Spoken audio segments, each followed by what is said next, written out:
All right, picture this. You've just poured your absolute heart and soul into a huge project. You know it's brilliant, and then the person grading you just completely dismisses it. We've all been there, right? Well, today we're diving into an explainer that covers one of the most triumphant, highly relatable underdog stories in all of American history. We're talking about an iconic symbol that you literally see every single day and the completely unexpected, completely overlooked person who actually created it. So who designed the U.S. flag? If you're flashing back to your high school history class right now, I bet a very specific name, and probably a specific painting, is popping into your head. But what if I told you that the answer you're thinking of only tells a tiny fraction of the story? Seriously, the real history here is honestly a lot closer to a teen comedy movie than a dusty old textbook. Because we've got this fascinating contrast. On one hand, we all know the legend, Betsy Ross. She's historically credited with sewing the original 13-star flag. Everyone knows her name. She is practically American royalty at this point. But then we have someone you have almost certainly never heard of, Robert Heft, an entirely unknown, everyday high school student who's actually responsible for the modern 50-star flag. Yeah, you heard me right, a high schooler. How on earth does a teenager end up designing the most recognized flag in the entire world right under the noses of top government officials? Well, let's get into Section 1, the evolving American flag. Let's set the stage a bit. Okay, so to understand exactly how the stars aligned, pun intended, for our underdog, we've got to look back at the timeline. Back in 1777, we start at the very beginning. 13 stars representing the 13 colonies. Simple enough, right? Over the decades, as new states joined up, the stars on the flag naturally just kept increasing. By the time we hit 1912, we reached the 48-star era, and honestly, the design stayed locked in just like that for a really long time. But pay close attention to this next part. The year is 1958. Suddenly, the rumor mill starts going crazy across the country. People are buzzing that two new territories, Alaska and Hawaii, are about to become official parts of America. The nation was on the brink of this massive change, which meant the flag was absolutely due for an update. That brings us to Section 2, a B- history project. Now, I really want you to lean into this feeling because we all know it. It's that universal experience of just grinding on an assignment, putting in maximum effort, feeling so incredibly proud of your work, and then your teacher completely misses the point.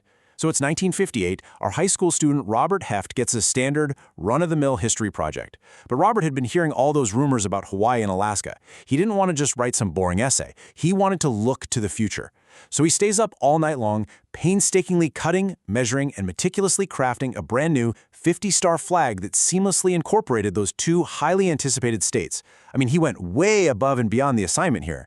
So, the next day, he proudly presents this masterpiece. And what does his teacher say? Nope. Completely dismisses the design. Instead of praising Robert for his forward-thinking initiative, the teacher gets completely stuck on a technicality. He claims the flag has the wrong number of stars because, well, technically at that exact second, there were still only 48 states. The teacher totally missed the visionary aspect of the whole thing. And Robert's reward for his all-nighter? A seriously frustrating B-. But this is where it gets really good. Robert doesn't just take the L. He doesn't just put his head down and accept defeat. He looks right at his teacher and proposes this incredibly audacious bet. He says, if the government accepts it, will you raise my grade? Just think about the sheer confidence of that. And the teacher, who is probably thinking this kid was totally delusional, actually agrees to the bet. Just like that, the stakes instantly jump from a mundane high school classroom grade all the way up to the national identity of the United States. Which leads us perfectly into Section 3, the White House campaign.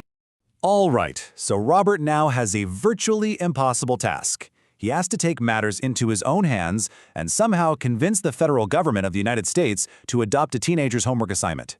18. That is not just a random statistic. That's the number of times Robert called the White House. Let that sink in for a second.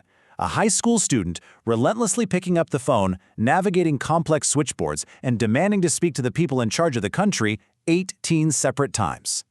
And right alongside that, 21. That is the number of physical letters he sent to the government. 18 calls, 21 letters. It just paints this picture of absolute unstoppable momentum. Robert absolutely refused to be ignored. He believed in his design, he wanted his grade changed, and he was going to annoy the government until someone, anyone, finally paid attention to his 50-star layout.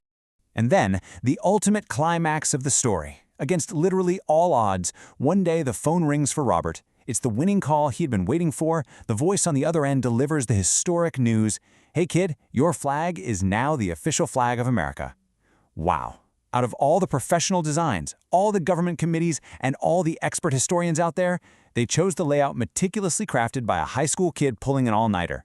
Which brings our entire story beautifully full circle. Robert's teacher, true to his word, actually honored the bet and raised the grade. He did it! Yes, Robert Heft completely changed national history and gave America its modern 50-star symbol. But honestly, more importantly to a high school student, he successfully got his GPA fixed. So, as we wrap up this explainer today, I want to leave you with this final provocative question. What is your B- idea that could change history? You know, sometimes the people evaluating us just entirely lack the vision to see what's coming next. They get stuck counting the 48 stars of the present and completely miss the 50 stars of the future. Let Robert Heft be a reminder to all of us. Don't be afraid to back your own dismissed ideas. Embrace that inner underdog. And hey, maybe even make a few relentless phone calls. Thank you so much for joining me to explore this awesome piece of history and keep believing in your own brilliant ideas.